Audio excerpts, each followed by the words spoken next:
in clinical psychology seems to be void of the human spirit. I read the Course in Miracles. I'd say it's duality. It's judgment and normality. You ever notice that? Normals. What's normal? We all come from different backgrounds. We have different things. Thoughts have been law and civil. But it's very judgmental. Look at that. Guys, listen to this. She says, if you masturbate to pornography, shame on you. What is she? It's not her business. You just keep it private. But boy, oh boy, what's she trying to tell you? This is an ideology. Some doctors say it's good and some's not. But it's in the head. What are you going to do? Ask her to come over and do it for you? It's pretty rude, but come on. What is this? Judgments. Dr. Todd Grundon, can I talk to you about this? You are talking about Eckhart Tolle and judging him for his past and coming out with an analytical study on him. I don't believe in that stuff. His past was his awakening. And that's where it's not coming in together. You ever know how gaslighting works for deeply spiritual women? Ah, watch it. Watch it, ladies. They gaslight all the time. Um, Teal Swan says had a everybody has a past. Unfortunately, in this day and age, we have to go through the dark night of the soul to wake up. When we awaken and affect others, we won't have this. But what's awakening? And will it happen? Well, I know it's going to happen by us raising our vibration. So I read The Course in Miracles, and that was a psychological book done by scripting by people that were psychologists that let the Holy Spirit come in. And it resonates with me. It doesn't seem to have the duality of most ideological religions, but it still has God in it. Because I never believed that God was a raft. I always believed that there's one source of the never-ending love this universe. But right now, nobody wants to know the love because they can't find it. They're just angry. And I've never seen it so bad. This town I grew up in, it's drugs, chemicals, people on the streets, young people, angry, kicking cars. Oh, boy. It's the collective. And I talked to a police psychologist. She said, yeah, it's sort of the Jungian collective. So Carl Jung left Freud's analytical field. And he went into other fields. And actually, he was the one that really came up with if you get into it, he came up with the 12-step program, which was good. And it had sort of a spiritual or God based to it of the Serenity Prayer. Affirmations. I believe in affirmations if you do them heartfully. Somebody came on here. I don't believe in affirmations. Well, Eckhart Tolle's words are energy behind it. In the beginning was the Word, but the Word was God, and the God is an energy of love and peace and power and grounding. If you can't feel it, then of course you'll know it's just words. It's just ideology. So that's the way I look at it. The ideological God of what? God's love. One constant in this universe is love. But you keep on thinking he's raft. The FBI have a thing warning people about scammers, especially Nigerians. I'm not attacking a race, but I'm going to tell you what they say. If you hear them say, Well, you're God fearing man. That's a kicker. That's not a woman. That's them, and they're not women. I don't think so. That's a crazy thing to ask. Are you a God fearing man? They're God fearing. Yeah, free Hail Marys and scam you. That's an ideology. So I was wondering what ideologies are. They're religion and politics. No, they're more than that. Our products, sales, everything. It's all being patterned, all boxed up. Some people like Apple. And then I won't go changing Apple. I'll just stay into that ideology. I think so. Because I notice nothing's constant, just like a Simpson said. You know, like Apple's starting to go downhill, the iPhones. Mine's in the shop getting repaired, and it's not that old. And it wouldn't take the update. So, not everything's perfect. And it's turned me off. I went back to these. That's a lot cheaper. You know, it's been a blessing to have that. When I get my iPhone back, I'm going to be very moderate with it. Mostly use that when I'm out, or my Apple Watch. I like this. It's clear, and keep the other one for other things. So I'm just going to have it.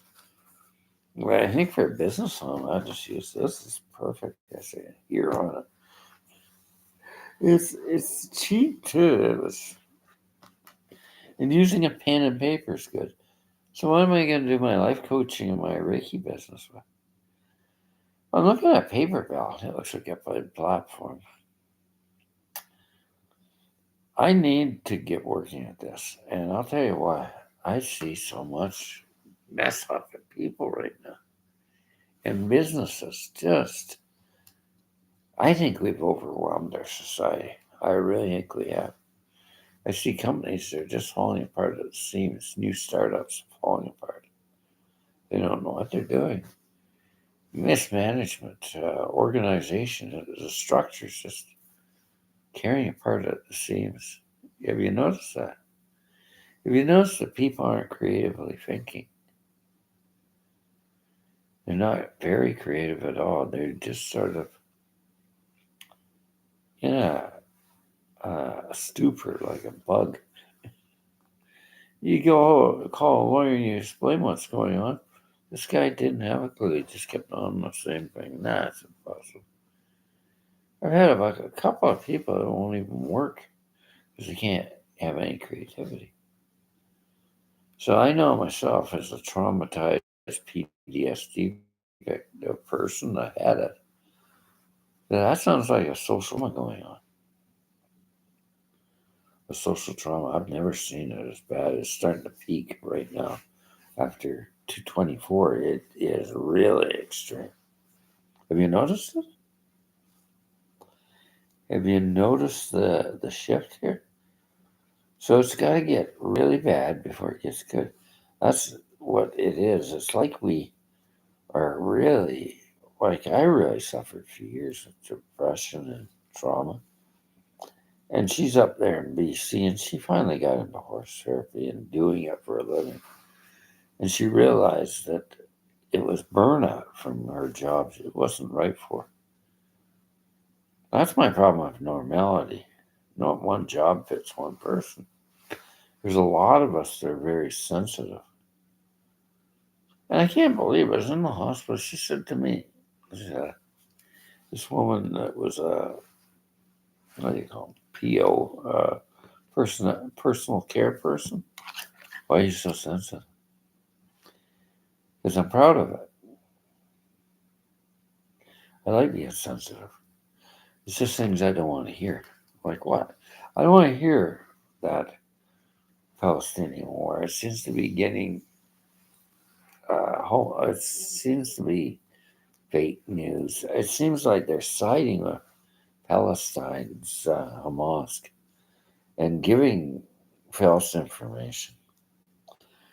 And she said, I didn't even say that, but that's what I said. I don't want to hear that. Am I being a head in the sand? No, I'm sensitive. I don't want to hear things I can't change. So it is a serenity prayer. I accept the things I can change. But we minimize what you can't change. Because it'll tear you apart. You can't keep on looking at all this stuff. So that's the serenity prayer. I accept what I can change. And I let go of what I can't. Like a breath. It keeps you peaceful. Because these times you don't want to get stressed out with all this nonsense going on. I'm very grounded now. I've been doing Reiki every night and getting my ideas together and how to run this business. I do Kundalini Reiki, and I noticed another master on here doing it. He said he was really hitting into the non-dualistics of this system, and it's very powerful. Somebody said it's a scam. It seems to be that you're still caught in the ego or in the duality because you're judging it. And that's when you lose it. It's like a rainbow. Try to chase a rainbow. Can you do it? I don't think so. It just keeps on getting farther away. That's what this non-dualism and dualism is like. Funny, isn't it? Yeah. I find this very fascinating, the spiritual differences. And if I hadn't read the Course in Miracles for about 5 weeks, I don't think I'd be getting anywhere. Doing self-Reiki, a lot of discipline, a lot of emotional tapping, freedom technique, a lot of reading, a lot of spiritual practice, and feeling good. Because when we start working on ourselves, which this year is, we feel better. I don't have to be better than anybody, but I have to keep my light on. I've been depressed years ago. I don't think anybody should hold me to that. I'm depressed. I'm not. No. And why should we have to go back and get a sub-analysis, I know what I am. I think it's a very controlling psychological psychiatry society. I think people need medical help and mental health when they're violent and angry. But if I've had a history of depression and I don't know, why do I need to go back to prove that I'm not depressed? Why do I? Do you think that's anything to do with society and law and order? I don't think so. I was on LinkedIn. I couldn't believe that they were doing it was a psychiatrist doing a profile on me. It didn't go anywhere. I just shut her off. But boy, she had a mission nurse looking at my profile. Isn't that crazy? So I go into a psych ward to get off the streets of Calgary. It's a hellhole. When I got in there, it wasn't too bad, but the first question was interesting. A woman asking me if I feel anything different than her, a clinician. Could. I'm a man. That's the normalizing of psychology. I've never seen it. Yeah, I just realized how ridiculous it is. That's sort of analytical rubbish. The best thing we do is ask their history. What's wrong? What do you feel? But do I feel any different than you? And I tell her, yeah. Well, then you're crazy. I'm not a woman. It's just not logical. It doesn't make sense. It just doesn't make sense. But I got in there, got off the streets with an old mental health record. That served me. And it didn't hurt me because they started looking. You're not crazy. You're a nice guy, and you're got high blood pressure, so you could stay here. It wasn't too bad. And there's a lot of people burned out. And the doc says, don't you get this? I said, no. It's all this legal weed, but it's worse. They're on opioids. I can see it. Talking themselves it's sad. I don't make fun of them. My heart goes out that there's so much pain in the world. I couldn't make a judgment on people like that. I saw a man, he looked so stoned, he was in the store. I had to look deeper into his soul and see that there's somebody in there, like Mother Teresa said. Tommy, are you in there? I think there's deep people in these, hidden away in these, this pain body of suffering. And I pray for them. And how do you be kind? It's a practice, isn't it? I'd say to come up to a good standard, and then I'd lose it and come up a good standard. I broke through. And I'm just constant now. I was never constant spiritually. I think these are the stages of awakening. I really think they are. It's funny how I came to it at my age. I go into a spiritual shop and I talk to the woman there. You're very enlightened for an older man. There's not too many men like you. I disagree. I think I meet a few. I disagree. I wouldn't say there's not many. It's just nothing's in a linear time set when we awaken. Yeah. We come in when we ask, we surrender. When we surrender and say, this world's crazy. And then we see a different picture. I forgive everybody, and I know they get so saying crazy things about it. And I'm not going to argue about it. But they're not saying what you say, it's just hate and fear and propaganda. And he was coming in and he was saying, his daddy was a communist. No, he wasn't. He's a friend of Fidel, a Cuban. Jesus was a friend of the prostitute. He touched her. The Pharisee looked at her because he never saw a difference. See, you can explore a possibility like communism. It's like reading a book and, oh, God, hell. There's nothing wrong with exploring something. Just don't get attached to it. I don't think Trudeau got attached to communism.